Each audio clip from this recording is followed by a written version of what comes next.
So I'm very happy to introduce our first speaker. It's Dr. Ruta Wagemeyer from Millipore Sigma.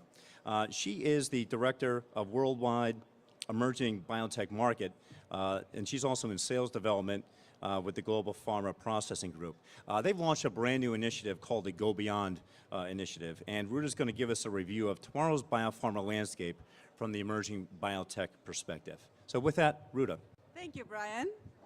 Appreciate the introduction. So as Brian said, my name is Ruta Wagemeyer. I lead the Emerging Biotech Initiative for Millipore Sigma. Happy to be here, and thank you all for joining me today. I will be talking about review of tomorrow's biopharma landscape from the emerging biotech perspective. Now, before I start, I just want to say that this talk is based on survey results in collaboration with the Economist Intelligence Unit. And there's a report that's available at our booth, which is 5633. So please stop by for your copy for more detailed discussions on this report, any questions and answers. That'd be great. And also, I would like to thank Jen Johnson and Rebecca Galloway for all their help in pulling this together.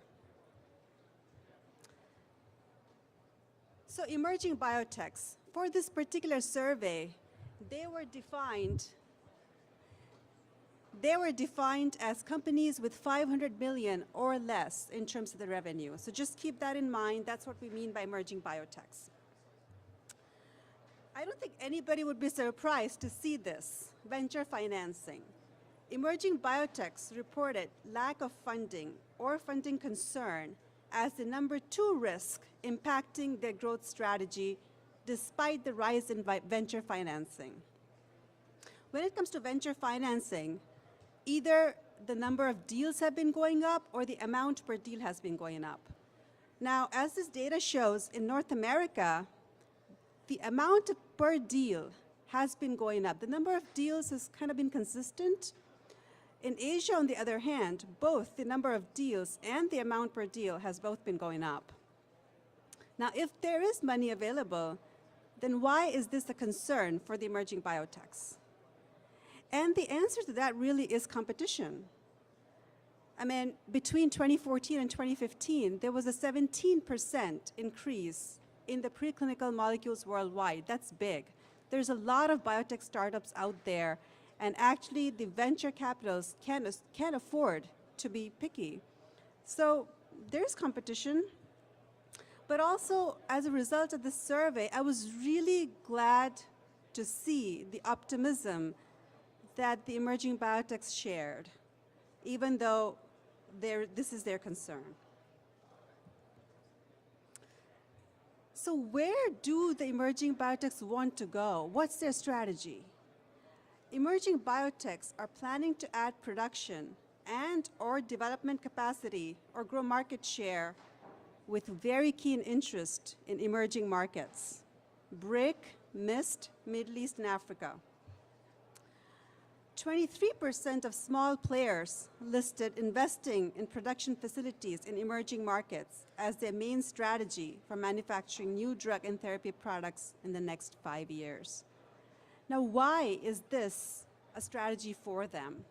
Now, first of all, large pharma are quite present in North America, for example, so it's difficult for the startups. They're also very agile, flexible, they're smaller. Many of these geographies are providing incentives to boost their biotech programs. But it also ties to really what are the emerging biotechs looking for. And many of them are looking for alliance or acquisition with a larger pharma. And expansion to the emerging markets is also a strategy for the larger pharma. And by exploring these markets, by having these on their strategies, emerging biotechs are increasing their chances of a potential acquisition or an alliance with a larger pharmaceutical.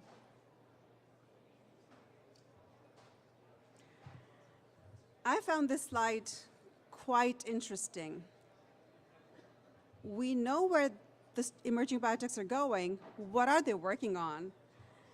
47% of emerging biotechs reported novel therapies as their main focus for drug development over the next 5 years. I thought this was very interesting. Cell therapy and gene therapy. Small players see return on investment increasing when investing in the areas, new product categories, new therapeutic areas, expansion in emerging markets. Again, if you think about it, by combining these 3 points, that's their sweet spot when it comes to being considered by larger pharma and larger organizations for potential acquisitions and alliances.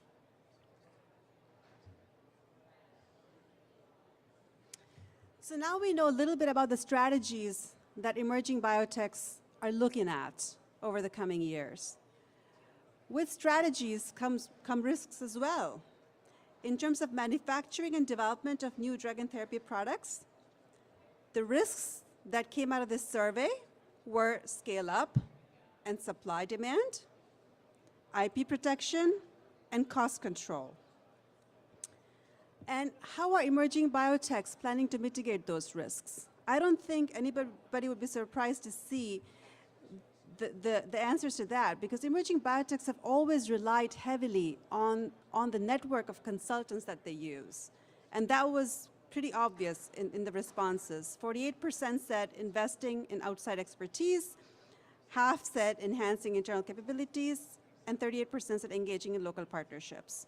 So these are some of the ways emerging biotechs are looking at mitigating the risks. Now, we looked at the geographic expansion strategy for emerging biotechs. That poses, as you can imagine, quite a few risks in itself. Political and governance issues, lack of culture-specific country knowledge, ability, willingness of local payers to purchase the drug.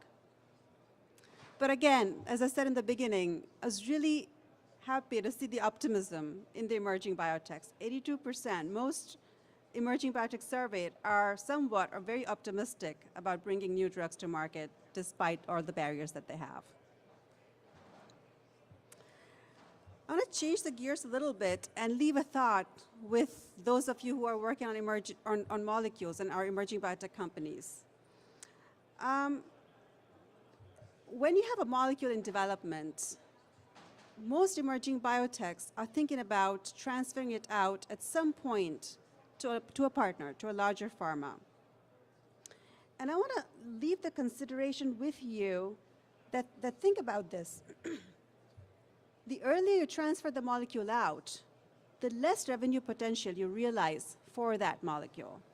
So I'm not going to go into the numbers here, but if you transfer the molecule out in early phase versus in phase 3, in phase 3 you're going to realize a lot more revenue potential for your molecule.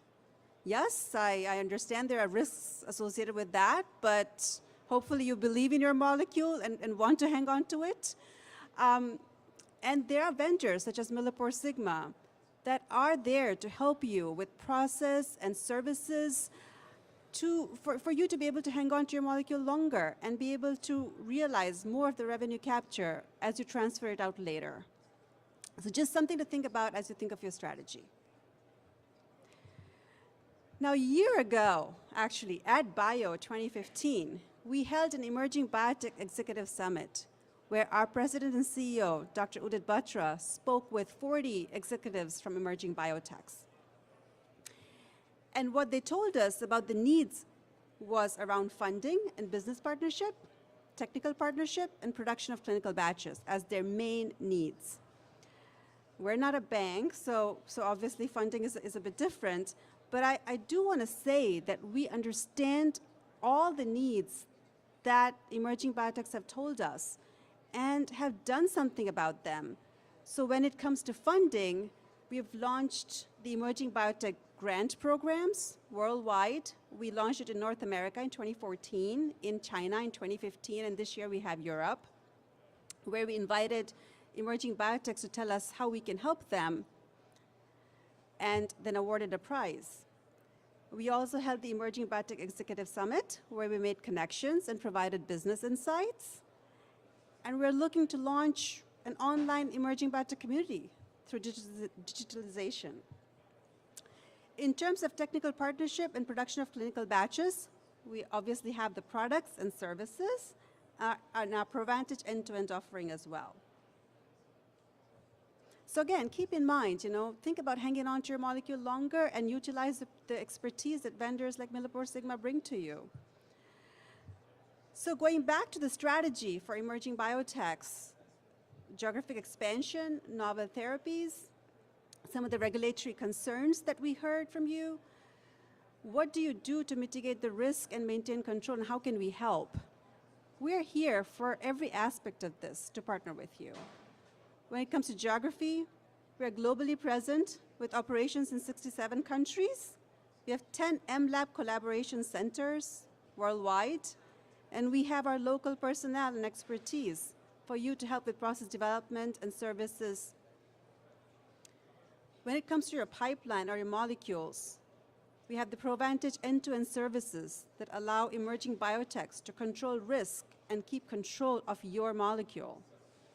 We also have custom manufacturing facilities and flexible operations in producing small batches of molecule for preclinical and early stage use, in addition to process development expertise at your disposal. And in terms of regulatory barriers that you face, again, we're here to support you through improved regulatory filing, regulatory surveillance globally, and now with partnership with BioReliance Safety and Testing Services, we're there as well. So I completely agree with this quote from Rolf. When it comes to product innovation, we're seeing a greater collaborations and partnerships with smaller companies. Companies recognize that the majority innovation no longer comes from inside the walls of a large pharma. I think we all agree with this. And we are here to partner with our emerging biotech customers to solve some of life sciences' toughest challenges. Again, please stop by our booth to get a copy of the report and for any of the detailed discussions you would like to have on the content. Thank you so much.